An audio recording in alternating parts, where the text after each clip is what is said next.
It's time now for the Todd Leonard Show. Leave those negative stories behind as we focus on the positive and hear from those who give back and help others. Let's start your day with some inspirational stories. Now, here's your host, Todd Leonard. Good morning, everyone. We have another outstanding show. You know, each Sunday when I come down to the studio, I'm just so excited to have a guest on, a special guest. And, you know, each week I look around, I say, who's making a difference in the world? Who's making it better? Because on the Todd Leonard Show, on the journey of giving back, we focus on those making a difference, making the world better. Too often we, unfortunately, have to hear these very sad, tragic stories. And I want to bring you something uplifting, something motivational, something to make your day and hopefully inspire you too. So as you listen to the show, you can always send me an email at todd@toddleonardshow.com. You know, send me an email. Let me know your thoughts about how things are going. Like us on Facebook. Today we have Debbie DuHaime, an accomplished broadcaster for over 28 years, doing the traffic in the metro area for over 26 years on the radio, on TV. And despite an incredible broadcasting career, she's decided to give back through Good Counsel Homes, helping those with cystic fibrosis, and so many wonderful causes. So when I heard Debbie DuHaime is coming on the show, I was excited. The only thing is, because of her expertise and professionalism, put a little pressure on me. No pressure. No pressure. You know a lot more than I do. No pressure. So Debbie, good morning. How are you doing? Good morning, Todd. Thank you for having me. It's a real pleasure. You know, we were talking before we started today that I met your sister. She came on the show, Jeannie and Heidi. Yes. I call them the dynamic duo. They are. Hope. I mean, really incredible. Amazing women, both of them. They give really back. Are. And I had the great honor of Jack Crilly coming on. Yes. Mary Therese Rose Fund. What a wonderful guy. So shout out to those folks and all the wonderful things. And on the journey of giving back, this is one of the really, I think, great things about it for my personal life is to meet wonderful people. And once again, thank you for joining us and taking time out of your Sunday morning. So Debbie, you're a really well-known local broadcaster. You know, I know that your career in getting ready has really been around a long time, and I hope I don't in any way, shape, or form impair or impugn your Not at all. No, you're adding to it by letting us talk about my charity work that we do. It's great. So thank you. Well, God bless you for coming on, like I said. So Debbie, for the listeners and people watching, tell us a little bit about yourself for the folks that aren't familiar with your background. Where are you from? I grew up right here in New Jersey. I was born in England, but I came here when I was a baby. My mother's from England. My father is from Bergen County, and he was in the Air Force. I met my mom there, so I'm the oldest of five. I was born in England in an Air Force hospital, U.S. Air Force hospital in London. But we came here when I was 6 months old, so I'm a Jersey girl. I'm 100% Jersey girl, and I live in Passaic County over in off 287, the Bloomingdale area. Wonderful. It's a beautiful area over there in New Jersey. So getting ready for the show. I mean, your parents are awesome. I mean, your dad served our country. God bless him. And your mother was a mayor in Bloomingdale for 5 years. So what was that like to have that as a role model, those type of parents with that type of, work ethic and really striving for success? Oh, it's amazing. My mother is a mayor of Bloomingdale from 1993 to 1998. My father was a Passaic County freeholder for 12 years as well. So they both have always given back to the community. And besides that, a lot of charity stuff that they both have always done, always saying, they don't even have to say it's about serving others. It's just what they did. They were an example to all five of us, my siblings as well. And because of their example, we all like to give back. Like you saw my sister, how she works with the Ray of Hope Foundation. She's, runs that and everything that she does. And my other sister, my brother Michael, does so much as well. Unfortunately, we lost my brother Rich, but he worked with the Mary Therese Rose Fund.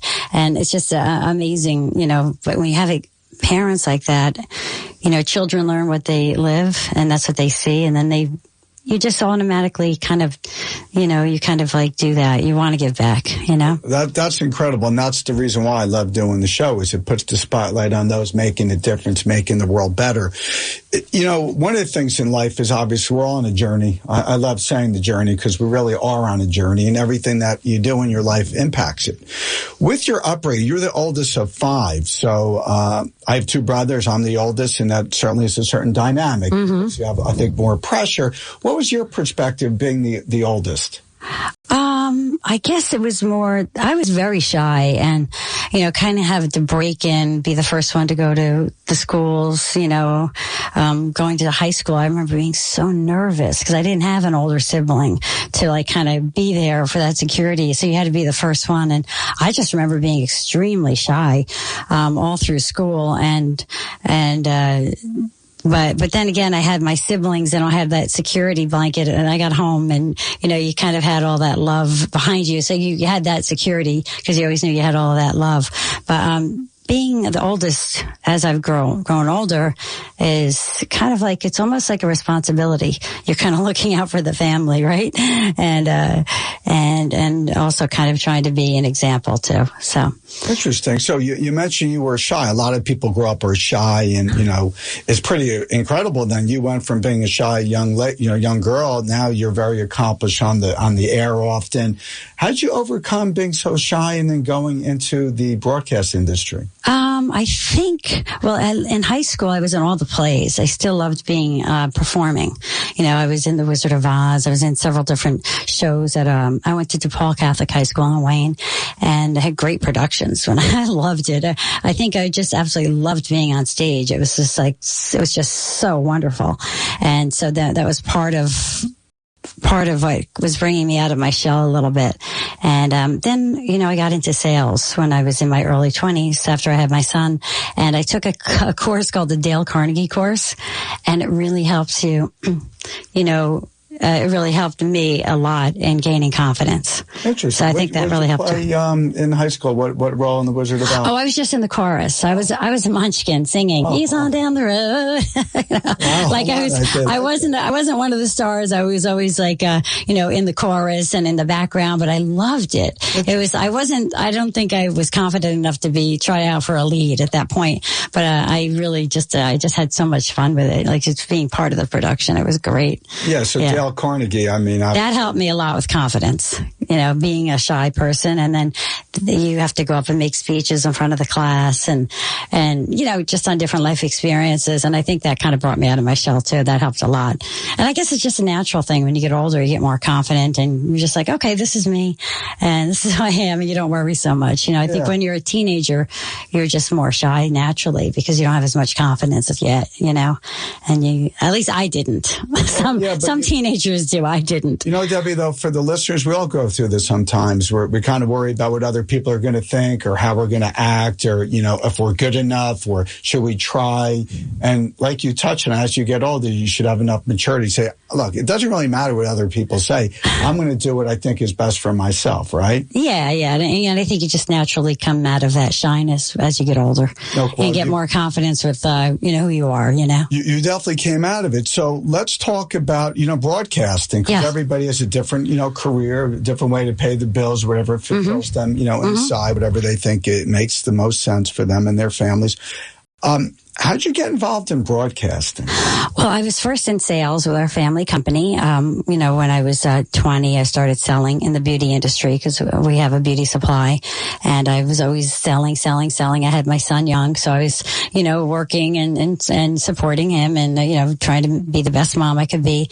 And then I realized friends of mine were saying, well, what do you really want to do besides sales? And I said, well, I'd love to be on the radio sometime. And they said, why don't you go back to school for it? So I went back to school and I took classes at William Patterson at the time. And I was working full time and raising my son. So it wasn't easy, but I did it. And then through there, I got on the college station and I had a little show, playing some fun music that I liked. And then that even helped with my confidence. And then I got a job at a local radio station. And then, one thing led to another when I interned.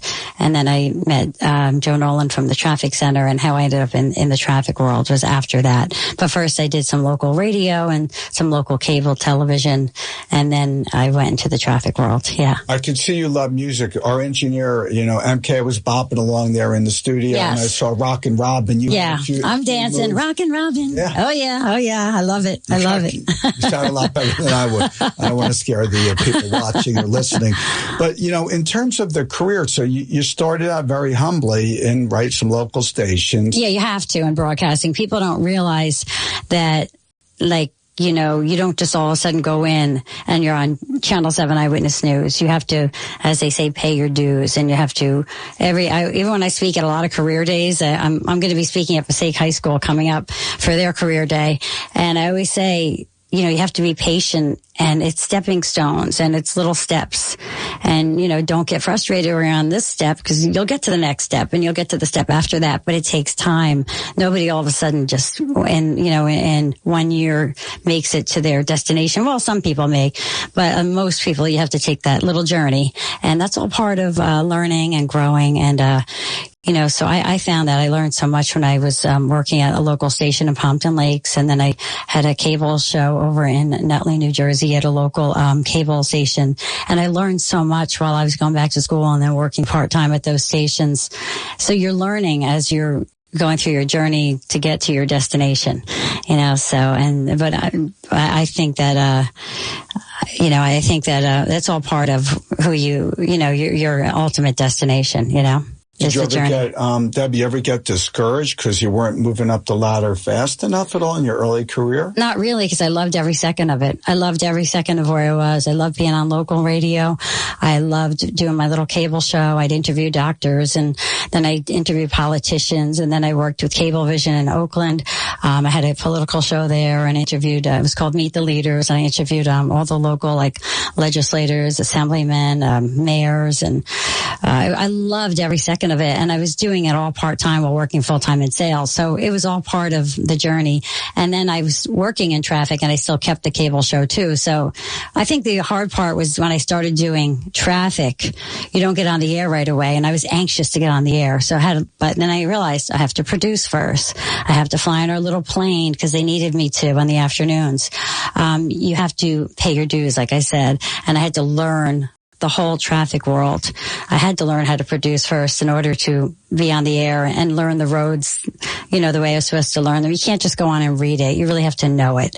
So, I loved every second of the journey. I'm still loving it, as I'm still on the air every morning, and I absolutely love every second of it. So I can hear it in your voice. You love it. So in terms of the folks, let's go back to way back when you were interviewing different political leaders. Mm-hmm. Any stand out in your mind that just, years later, you're like, wow, that was really cool, or that was bizarre? I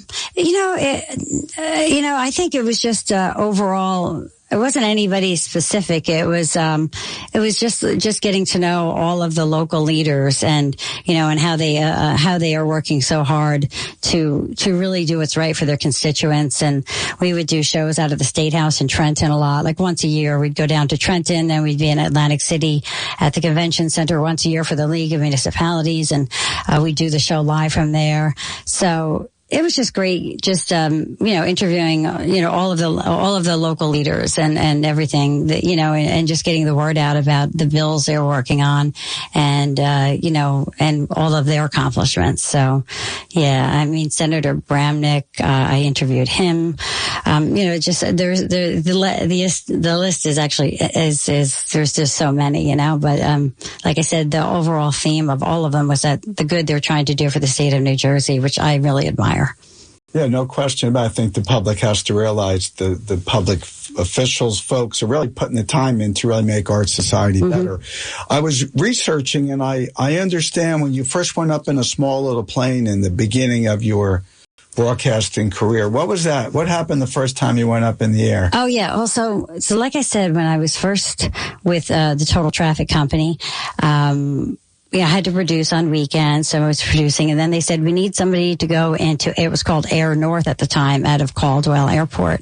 And they said, we'd have to look at the traffic patterns and report back to the producers, and they get all the information into the system for the reporters that are on the air. And now they don't have to do that anymore because there's so much advancement in technology, but this is many years ago. And so I remember I was like, okay, let me get into the plane, and I met the pilot, and he said, when we go up in the air, maybe a little bit bumpy, because it's a small plane. It's only a two-seater, a Cessna 172. And I said, I'll be fine. I've been in so many planes. I travel all the time. I've been in so many planes. And so then we took off, and it was December because it was very cold out. And I remember I had a heavy jacket on, and then we took off. And I just remember like looking down. It was the afternoon. It was, I think 4:30 or 5, but it was getting dark. And I remember looking at the roads, and I was starting to get a little bit dizzy. I was like, wait a minute. He's like, oh, that's 46. That's 3. Like I was getting my bearings for the first time. I didn't have to really be on the air, just report back to the producers. So at that point, just what we saw, and we're looking for accidents and things like that. And all of a sudden I got very, very dizzy. And he said, if you don't feel well, just let me know. And I said, oh, I'll be fine. I'll be fine. And all of a sudden I didn't feel well. And I said to him, Jim, I don't feel well. And he got that little bag out, and I got sick, and I was so embarrassed. And then he said, do you think we should land? I said, yeah, I think so. So then we landed early. And then I said to him, he helped me out of the plane. He was such a gentleman and everything, and helped me. And then I said, you know what? I'm not going to fly anymore because I don't think it's a good idea. Obviously, my stomach can't take it, the small plane. And he said, Debbie, I'll see you here tomorrow at 4:00. And I said, no, I can't. He goes, take like even half a Dramamine. You'll be fine. You'll just have to get used to it. I said, oh no, I can't do it. I'm going to tell them. He goes, Debbie, I'll see you here tomorrow, 4:00. And I said, oh, I don't know if I can really. He said, Debbie, I'll see. So I showed up the next day, and I took like the little half a Dramamine to get myself used to it. And before I knew it, I was flying every day for about a year. I did that. And, I always thank him now, even though I haven't seen him now. He's a pilot for United, but back then he was flying the small planes to get his hours. And, because of his encouraging words, I showed up the next day. So whenever I talk to kids at career days and things like that, I say, listen to the people who are positive in your life, who are encouraging you along your dream and along your path, because they're the ones that are going to get you to that next level. So because of his encouraging words, I did show up, and I kept going, and I got through it, and I was okay. And my body did get used to flying. But I always say that, listen to those people that are positive, that are encouraging you to keep taking those steps. And, but like I said, I ended up getting used to it, but it's still a fun story to tell. Yeah. You actually have a great memory of that. I didn't mean to bring up something like that, but it just kind of was striking. Oh, that was very embarrassing. I remember that moment very well. No, but the lessons you just told us, in life, you have a pilot who was actually changing your life because of the encouragement and the motivation to put you back in the saddle. Yeah. And he was a young guy, just getting his hours, right. But he was like very wise, and just encouraging without probably even realizing it. Right. You mentioned also you're involved with the youth, the kids, right? And you go to the different schools and you give them a very positive message, which is wonderful too. And that's something I want to explore with you about everything you're doing to give back. Which I think is incredible. I know you're also a DePaul Catholic Hall of Fame high school person. I got a Distinguished Alumni Award from DePaul. I was so honored. They picked one person from each decade, because DePaul's been there since the 60s. So they picked somebody in the 60s, 70s. I graduated in the early 80s and 90s, and then to the 2000s. So they picked 5 people for each time that they have this ceremony each year. So in 2019, I got it for the 1980s, and I was so honored that they gave me that. But it's just about being an example, I guess, of DePaul Catholic. Unbelievable. And, yes. You should be really proud. I love that school, and I was really proud to be at that school. Mm-hmm. One of the reasons why I know you were willing to come on the show is to talk about everything you do to give back. And once again, that's the journey of giving back. And looking back on your life and what shaped it, I want to talk, about that, about what made you decide to start to give back, because you've been so involved with Catholic charities, Good Counsel Homes, Cystic, Fibrosis, so many different organizations. So let's take a little time and let's talk a little bit about that spirit of what made you decide. At what age did you start to realize, I just can't worry about myself? You know what? I think going to Catholic school my whole life, that's what we always did. I mean, we would go visit the elderly in the nursing homes at high school. We always just did things like that. And it was just part of, it's just part of like what you learn growing up in a family, you know, where the example is there. So I never really thought about it.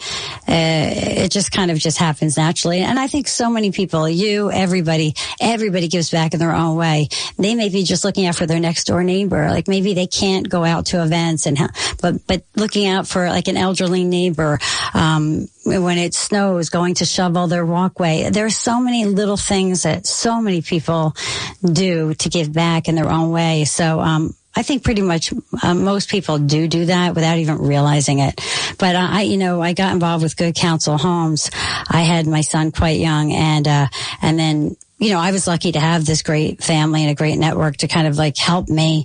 Like, okay, I can go back to school. My parents were helping me, watching him, and brothers and sisters and a lot of loved ones around. And I was going back to school, working. I just had such a great network. And my son always had that stability and love because of my family and me all around him. And I said, you know what? I heard about Good Counsel Homes. They're homes for women with a crisis pregnancy, but they have nowhere to turn and they're homeless. And I said, wow, that really touched my heart, because I said, these women don't have a place to turn to. They don't have that family. They may be from another country here without their family here, or they may be in a domestic violence situation. And Good Counsel Homes provides, it's a shelter, but it's really a loving home. They have 4 homes for women in a crisis pregnancy where the women can stay during the pregnancy, and then they can live there for up to a year after their baby's born, even longer if necessary. They have programs for them to go back to school, and also like learning about finances, so they can, you know, prepare for when they do move out. They have nutritional programs, just so many programs to help them and give them guidance. And so I heard about that Good Counsel Homes through a friend of mine that worked at a radio station in the Poughkeepsie area, and he invited me to a breakfast, and I said, I've got to go check this out. And then I just heard about all of the work that they're doing. It was started by Chris Bell and Father Benedict Groeschel. Chris Bell was working at Covenant House in New York with homeless people many, many years ago, like 35 years ago, and he and Father Benedict Groeschel founded the first Good Counsel Home. And then from there, they have several homes, and they also help with other homes, you know, for women in a crisis pregnancy throughout the country, really, when they need help and advice, you know, or setting up. You know, Chris Bell does so much. You know, so that touched my heart. So that's why I love to help with their events. And I do speak at different Catholic churches, usually, you know, when they need me to raise awareness and to help with fundraising. So it's really fun. I love it. And I also understand, getting ready for the show, you were an intern at the Rush Limbaugh show. Yeah, Rush. Yep. I interned there. Yeah. How's that working with the late Rush Limbaugh in the context of being an intern? Well, when I was going back to school at William Patterson, there was an internship thing available, and I said, well, I like radio. And I said, and I like talk radio. So I called the radio station, New York, WABC, and they said, oh yeah, there is an opening for, the Rush Limbaugh show to, be an intern. So somehow I got an interview with Rush somehow. And I went in and I interviewed with him, and I said I could only intern 1 day a week because I had a full-time sales job and I was working and going back to school and, you know, all that other stuff. And he said, that's fine. You want to just come in on Mondays? You can. And so I did that for a couple of semesters, and that helped too, because then I met Joe Nolan from the traffic center, and that kind of led me into the traffic world, you know, and Joe Nolan then ended up helping me, you know, get my foot in the door with the traffic, being a traffic reporter, and again, getting into that, you know, in New York, because I figured, how else am I going to get into the New York market unless I am in New York? So when I was interning, I was in New York City, and that kind of helped, you know, get me into the traffic world. Interesting. Mm-hmm. One opportunity leads to others, and that's also one of the mysteries of life, how one door can open up others. And you have to have determination and grit. You have to keep doing it. They're not going to come and knock on your door. And I always tell kids that when I speak. I go, you may want to do this, but it's up to you. I go, nobody's going to come to your door and say, hey, Todd, you know, do you want to come? Do you want to be a lawyer tomorrow? No, you've got to work for it. You've got to earn it. But when the opportunities are there, you kind of have to say, okay, this is it. This is meant to be. So you go through that door, Right. So one of the things I love the movie The Karate Kid with the work-life balance because, we all have careers, and also I love the show because it gives me an outlet to really put the spotlight on people making the difference in the world like yourself. And I know in getting ready, you were on the Joe Piscopo Show, you're on DiPietro and Rothenberg. I mean, you're on a lot of different shows. So what's it like for the listeners? Like Joe Piscopo is a famous individual. He's got a legendary career with Saturday Night Live and other wonderful things. What's it like working with Joe and then, pivoting and working with DiPietro and Rothenberg? Well, I'm actually on several stations every morning, and that's the whole thing with the traffic world. We're in our traffic studios, and we connect to our stations from the traffic studio. So it's great because I get invited to the events that Joe has, and then I'm with them for a lot of events. And the same thing with DiPietro and Rothenberg, and I get to have some interaction on the show with them. And then I'm on other stations too, where you send reports and you're part of the stations. But it's through the years I've been on so many amazing stations. So it's just really fun. It's just fun because I say, I'm getting paid and I'm having fun at the same time. This is good, but it's great. And, a lot of times there are different events that they'll invite me to, and then it's fun because you're part of that little family, that radio family, and it's great. So it's really fabulous. Yeah. So one of the things, like I said, with the Karate Kid, I used it as an analogy, is the work-life balance. You have to have time, right, to have time for yourself, but also to give back. How do you do that, Debbie? How do you juggle your responsibilities on a lot of stations, but also doing these wonderful things? Oh, well, I do mostly volunteer stuff like on the weekends. During the week, my hours are very crazy because I start, super early in the morning, and I'm only on the air till 10. But then we have a family business, and then I'm in sales all day, and I have pretty much at least 12-hour days each day, more than that each day during the week. So the volunteer stuff, a lot of times they ask me to MC something. I'll be emceeing something for Good Counsel Homes on May 5th. I have a Catholic Charities event I'm going to be hosting. I'll be the MC, and that's going to be at Nanina's in the Park on April 18th. And those are during the week. So that's when I'll have to maybe get home, have the nap so that I'm prepared and I feel really good to be the MC, because normally I go to bed very early at night. So, but a lot of the charity stuff where if I have to speak somewhere, a lot of that's on the weekend, if I'm at masses or something like that speaking, or even the New Jersey State Organization of Cystic Fibrosis. I've been on their board for many, many years. My best friend died from cystic fibrosis many years ago, and I saw how that organization helped her with, medical, different things that she needed, nutritional needs, and some medical equipment she needed with her breathing. And so I was very drawn to help with that particular organization as well. They have a huge golf outing coming up for the New Jersey State Organization of Cystic Fibrosis, July 28th. It's a Friday. So, I take a day off that day and I'm there because I want to be at that event all day. And it's so much fun. We do that every year. This is the 40th annual golf outing for the New Jersey State Organization of Cystic Fibrosis coming up. And like I said, it's you just balance it. You kind of prepare it just like we all do.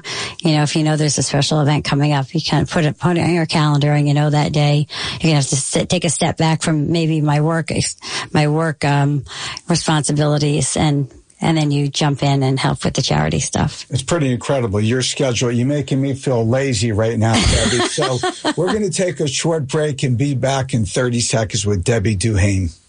The Todd Leonard Show is sponsored by the Leonard Foundation, whose mission is to support the children and families who are battling pediatric cancer and those in need of food and assistance, women's shelters, and other important social services in the community.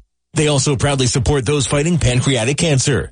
They feel it's vitally important to help those in need in our amazing community when they need us the most. Please join them in extending a helping hand and go to leonardcharity.org and donate now. Together, we can touch many lives.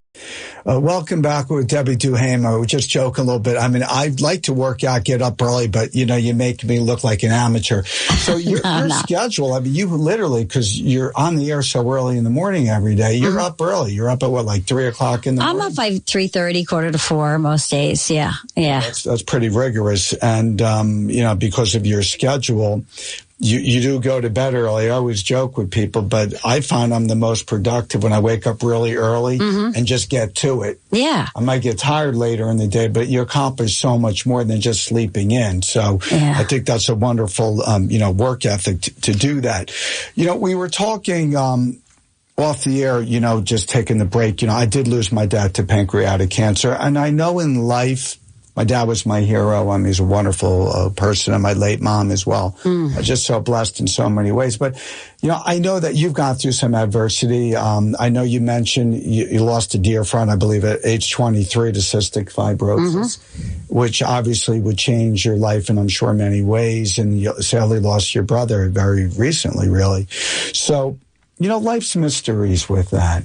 Debbie, how does that inform you? How does that change your life? So I want to talk a little bit about cystic fibrosis, because you lost a really close friend, I understand. Yes. At such a young age. Yeah. So how does that change your life and your outlook on life? Well, I think you realize how precious life is, right? When you lose somebody that you're so near and dear to.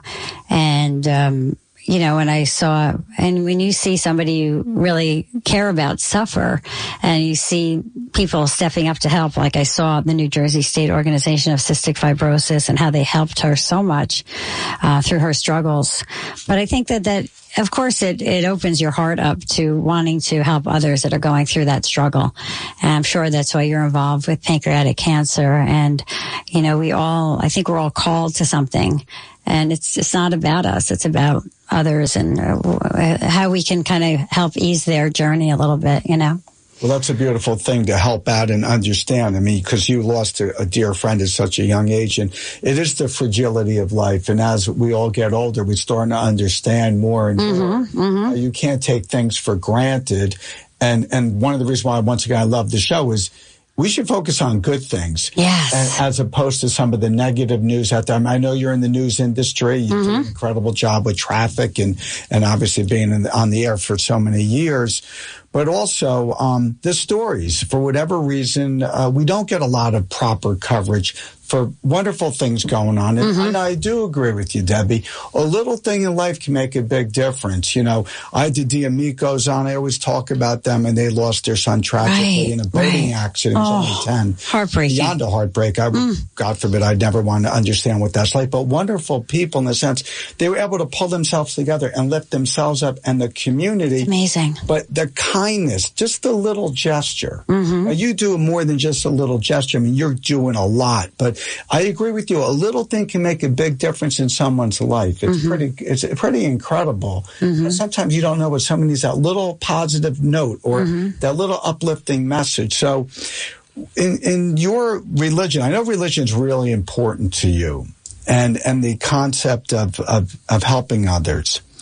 And the Good Counsel Homes, I know we talked about that a little bit. For the listeners, if they want to donate to Good Counsel Homes, how do they reach you or Good Counsel Homes? Well, they can go right to goodcounselhomes.org and org, and the whole website is there. There are testimonials on there, even from some of the moms, and you can see little videos on there of their experience at Good Counsel Home and how it helped them to get into the right path. And, it just helped them during a really, really tough time in their lives where they needed a shelter. They needed a home. And the thing I love about Good Counsel Homes, the one in Spring Valley, New York, which is right in Rockland County, it used to be a convent. You go in and it's this big kitchen and living room, and all the girls have their responsibilities. Each one has different, responsibilities of making dinner certain evenings. And, it's a family. There are curfews. You have to be in at a certain time. There's no drinking. There's, it's very strict, which I love. And faith is encouraged, which I think is great too. And upstairs they have all the rooms for the moms and babies. And it's just such a loving home. But I just think that you know, that it's just being a part of that and seeing how it helps these young ladies is enough of a reward for all of the volunteers. There are so many volunteers that help out too, by the way, with Good Counsel Homes, and it's just nice to see the girls when they get to get to that next step in life too. And like I said, you can go to goodcounselhomes.org and you can see a lot of the testimonials there.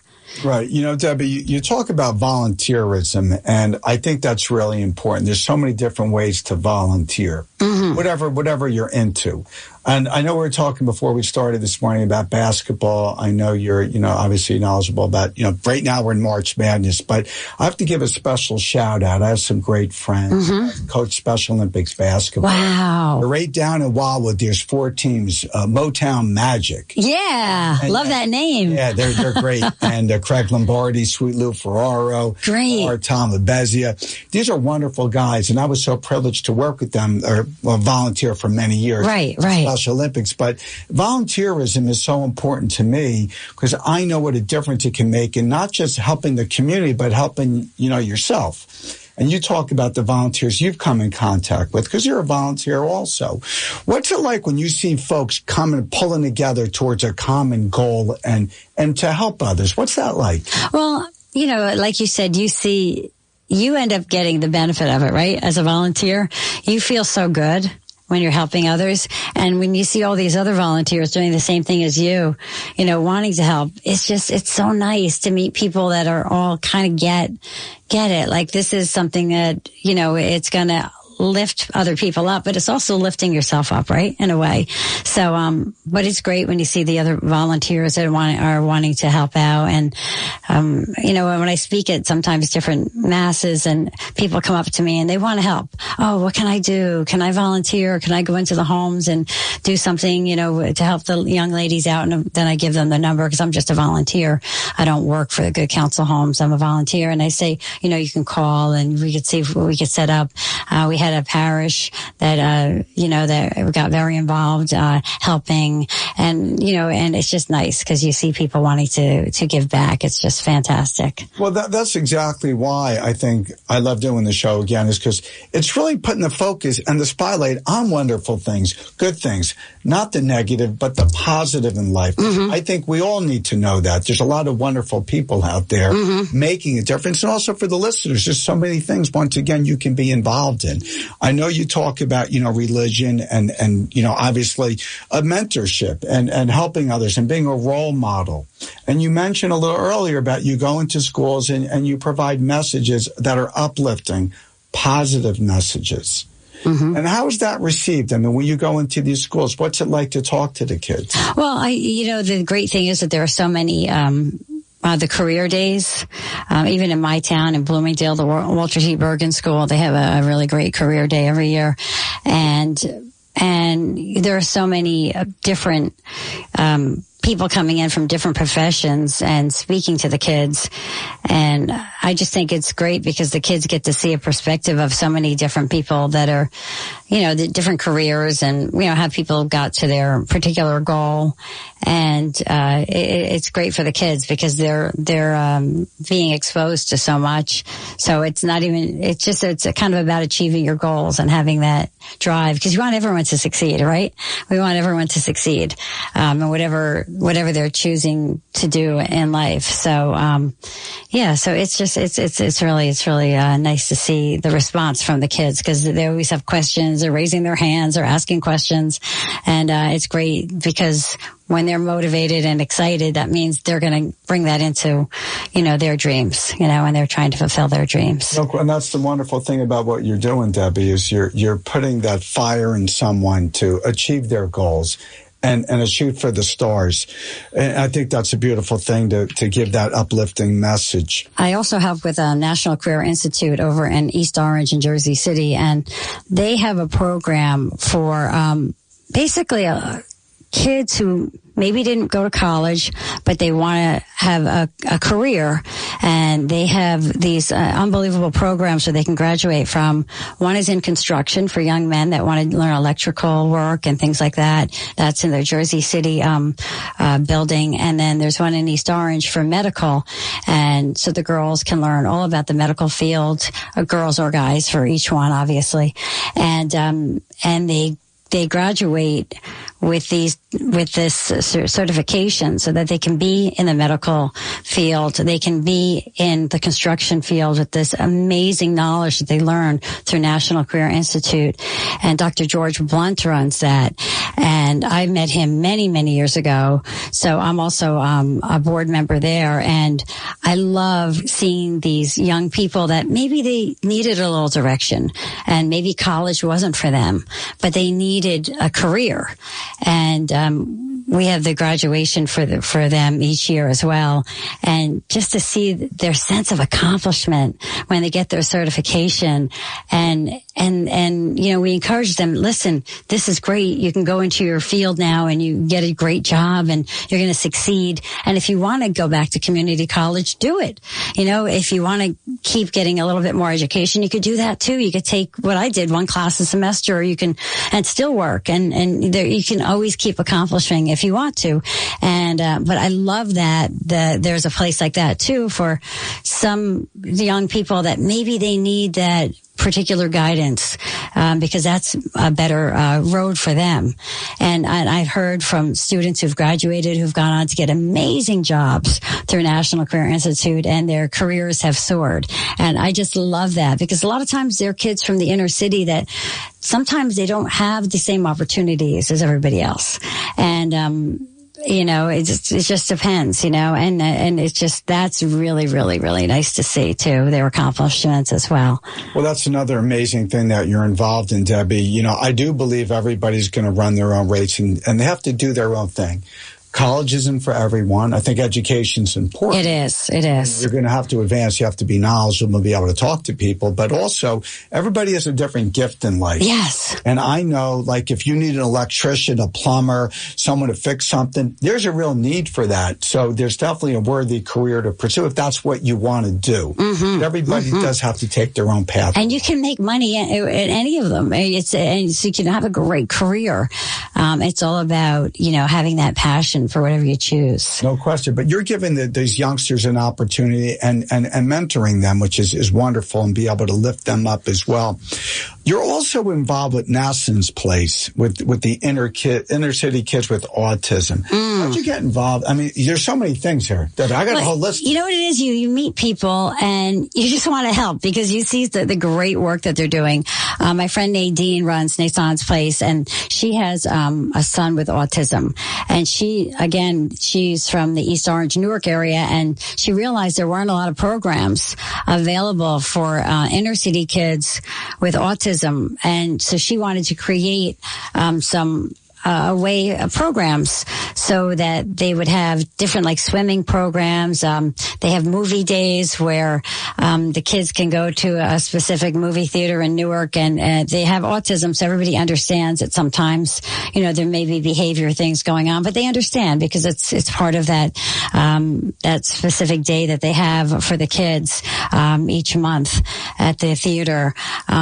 And I just see the work that Nadine does, and I'm so inspired by everything that she does. So I try to go to several things that they have each year, too. They have a big Christmas party every year for the kids. I try to go to that. And it's great to see, so many programs now becoming available for these kids with autism in the inner city. Nadine is working on a building now in Newark as well. So they're trying to get that off the ground. That'll be a central location for them as well. What a wonderful, important cause. Nassen's Place. You know, in schooling, I'm blessed with young kids, and, you know, the school system, we all understand. We have to get everybody involved together. And if someone has autism, everybody does their best to make them feel as part of the community. And I think that's vitally important. There's so many, I think finally people are starting to recognize that autism is got to be addressed. And there's a lot of young people with it. And there are so many great things. The schools do so much. And my sister works at a school for kids with autism over in Denville. And, it's amazing. But there needs to be more in certain areas. And it's great that you have somebody like Nadine Wright who does this with Nason's Place, and she is unbelievable. Everything she does for these kids and their families, You light up, for people that aren't watching, but listen, you're lighting up when you talk about your friends. Well, I love it. I love when you see it, right? Yeah, when you see it, it's everybody, and you're she's lifting up these families that really are in need. They had nowhere to turn, they needed programs for their kids. She's got a swimming program, all different things. She's amazing. So, it's just great. Like you and you with the Special Olympics, we all do our thing and we try to support people that are doing great for the communities, Question. So I touched a little bit about how faith is really important in your life. How does faith kind of get you through the day? I think it gets you through everything, especially when you go through a tough time. So, when you're going through any kind of trial or tribulation, I just think that that's a blessing to have faith, because that's, you see that, this may be part of the plan right now. Like when you lost your father, your mom, it's like, if you don't have faith, I don't know how you even get through those tough times, So, I think it's just, it's just something that gets you through those difficult times in life. And it just helps you realize it's not really about you. It's about helping others in life. Amen to that. It's a little philosophical. It's Sunday morning, but, hope. I think hope is so important. How does that also guide you in your life to give people hope? Well, you know what? I think when you do go in and speak to these young kids, you can give them hope, because you could tell them your own journey wasn't that easy. I didn't get into broadcasting right away, and my dream, it took a while. And so I think you can give them hope by saying, the dream might not happen tomorrow. It might not happen in 5 years, but it may in 7 or it may in 8, but you've got to keep at that dream. And so if you can give hope to others and by having them have that motivation on their journey, I think that that's important. No question about it. We were talking, we asked me about the show. If you stop doing it, nothing's going to really happen. Yes. Once you stop, you stop. If you throw in the towel and you quit, your dream's never going to come true. That I can tell you. I remember that. Keep on going and bopping along and doing your best and learning and growing. Yep. And it takes a long time, but if you keep at it, right, there's some success down the road. Yep. And I think that's one of the magical mysteries of life also, is you got to stay with whatever you're into. Yeah. Once again, if you don't do it anymore, you're never going to get to your goal. I remember Jim Curry, who's a DJ in New York City, saying to me, Debbie, I have one bit of advice for you. And I said, because he knew I wanted to be in broadcasting. I had met him through a charity for cystic fibrosis he was helping out with. He said, don't give up. He says, if you don't give up, you're going to make it. And this is way before I got into even traffic. I was working at the local stations and trying to get he goes, just don't give up and you will make it.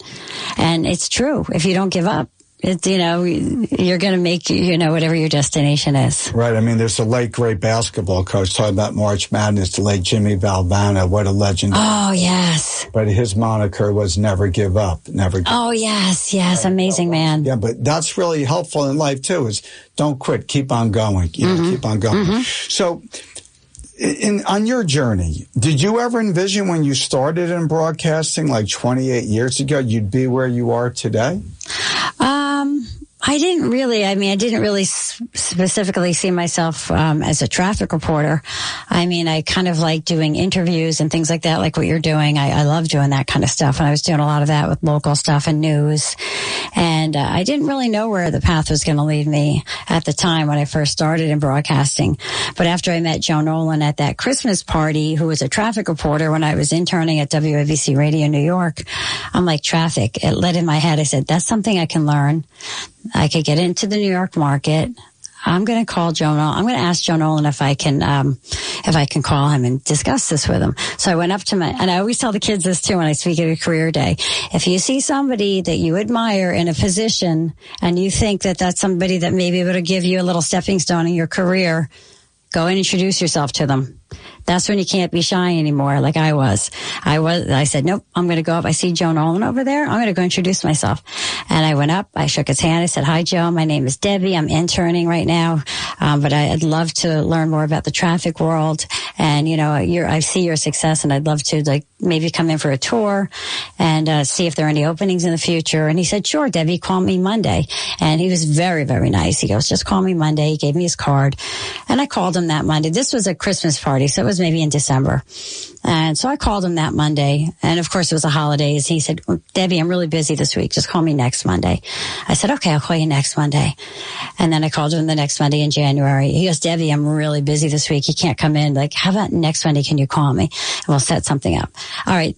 Long story short, I called him every Monday until May. Every Monday. Okay. I finally got an interview in, I guess it was June, because I got hired in June that year.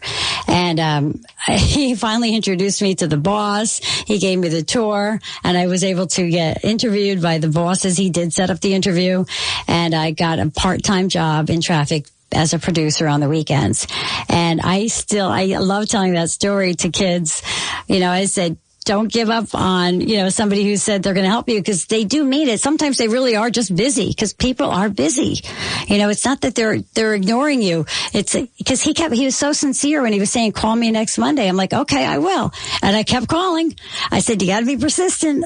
And you're relentless, but this is an example. In a nice way. You can't be too much of a pain. You have to do it in a nice way, right? You have a nice disposition. But the point was that you were relentless because it was part of your dream. Yeah. You want to get your foot in the door, and you did something which obviously at a certain level was, you threw yourself into it. You put your hat in the ring, and, you're trying to get an opportunity. So God bless Joe Nolan, and for you being so relentless. But for the listeners. He's great. We're still friends to this day. He's a fantastic traffic reporter and a fantastic person. But that goes back to people that touch your lives. Yes. And that's why for the listeners, there's things you don't realize how you can help someone. Mm-hmm. Just a little advice or some mentorship or encouragement. Yep. And saying, go for it, because the other thing is, if you hang around people that are encouraging, it's going to make you feel more positive. Oh, yeah. People are going to put like a wet blanket on your dreams. You got to stay away from people like that. You're not exactly. going to achieve what you want. Don't listen to them. No. Don't listen to them. Only listen to the positive vibes. Amen to that.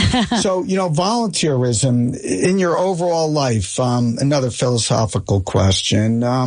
What impact has it had to be such an active volunteer? Well, it's just rewarding, I think. You're just part of all these other little communities out there, with the New Jersey State Organization of Cystic Fibrosis. Good Counsel Homes also led me to know people from several sources, which is another shelter for women in Bergen County. And I helped them with their event last year. I emceed their event. They're phenomenal as well, several sources.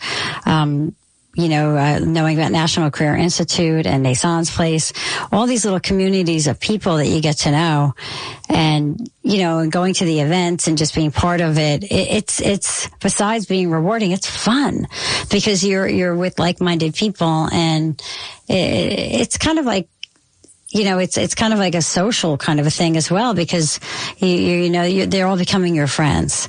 And, to me, it's just rewarding, basically, and then also fun, No question about it. We have I'm very honored and privileged to be part of the 200 Club of Morris County. Mm-hmm.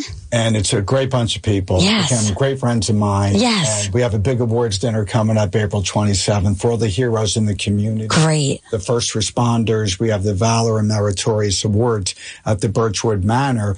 But like you just said, some of the members are great friends of mine. Right. I just like hanging out with them.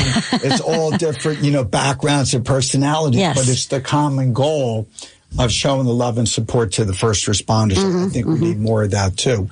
The volunteers that you have come in contact with, what is their reaction about you're also taking time out of your schedule and being involved?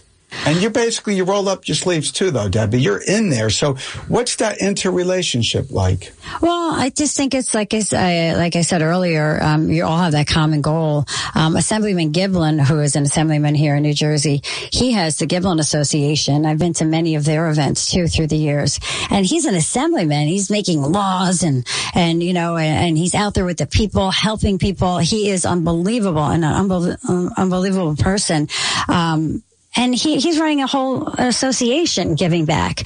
So, there are just so many of these leaders out there giving back. So they're also examples to like me. And I see, wow, they can be part of the New Jersey Assembly, and then they're still running an organization to help others. So we all have our little examples. And we see what they do and giving back and through the years, you just see so many of these leaders like Senator Bucco and just so many of our local leaders here and giving back and doing so many things. And to me, they're examples to me, too, when I see what they're doing and that they manage to do all that volunteering as well.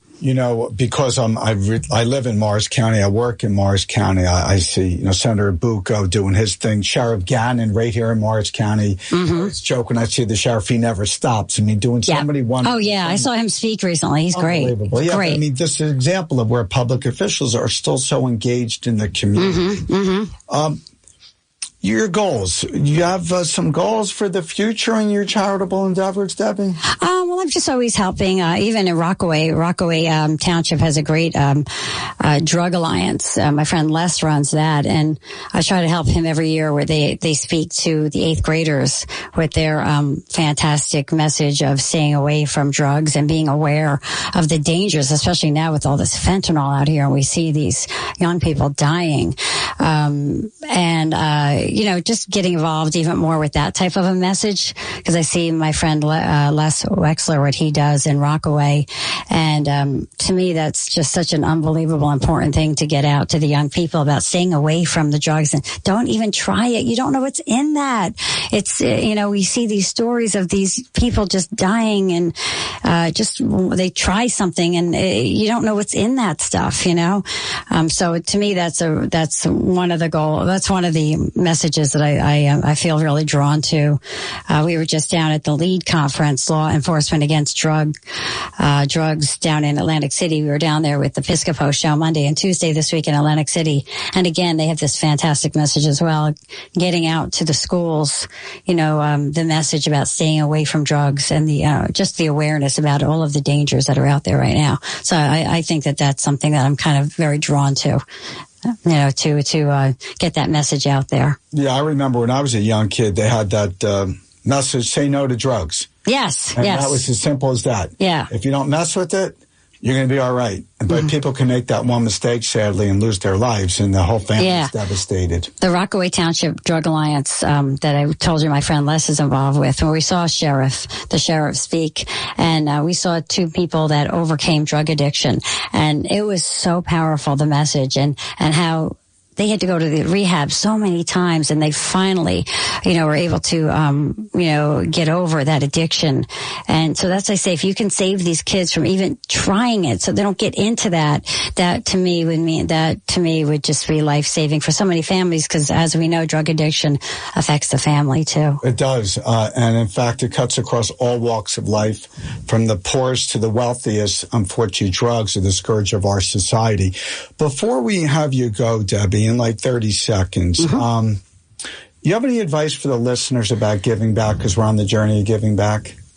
Just if you want to get involved somewhere in your local community, you can call either your local church, your synagogue.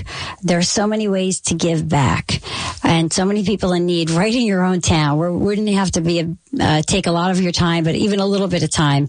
And by getting involved locally, you can help. Just helping one person can mean the world to that person and their family. No doubt about it, Debbie. So I just want to thank you again so much for coming on today, telling us your story, your journey, your career, who you are as a person. And God bless you for everything you're doing to help others, because it takes a special person to take time out of your busy life and to give back and make the world better. And that's what the journey of giving back is for everyone, is to make the world better. If you know someone making a difference, doing the right thing, tell them, contact me. Send me an email, todd@toddleonardshow.com. Like us on Facebook or subscribe to the show. Visit our website, toddleonardshow.com. We've had some remarkable, wonderful people on like Debbie DuHaime. Remember this, we're all in this together. And as Debbie just said, helping one person can not just change one person's lives, but many lives. God bless you and enjoy this beautiful day today. Take care.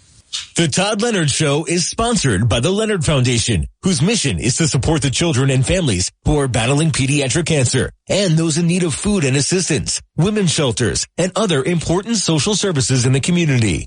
They also proudly support those fighting pancreatic cancer. They feel it's vitally important to help those in need in our amazing community when they need us the most. Please join them in extending a helping hand and go to leonardcharity.org and donate now. Together, we can touch many lives.